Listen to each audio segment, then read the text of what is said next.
Ako ay magluluto nga ng ginisang gulay with pork.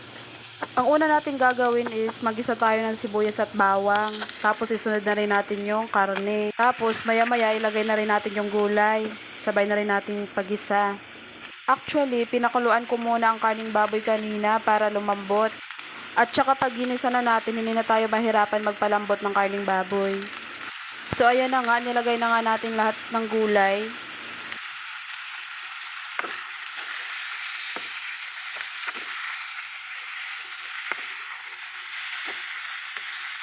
Pagkatapos, lagyan na natin ng tubig.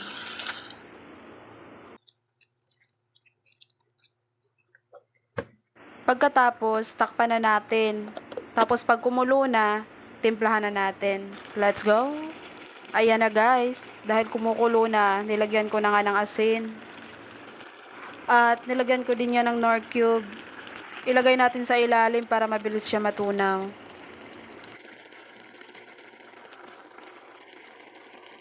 At nilagyan ko din yan ng magic sarap. Kailangan nating sarapan talaga ang pagluto para mas lalong ma-inlove si Mister. Ano daw?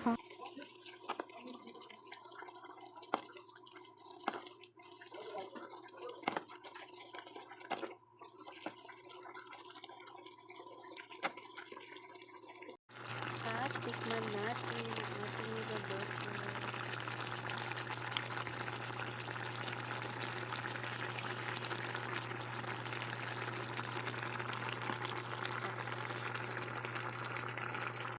So ayan na guys, luto na.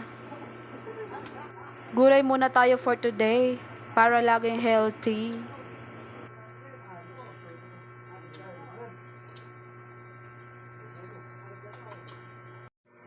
Tara, kain tayo guys. Thank you Lord for the blessings.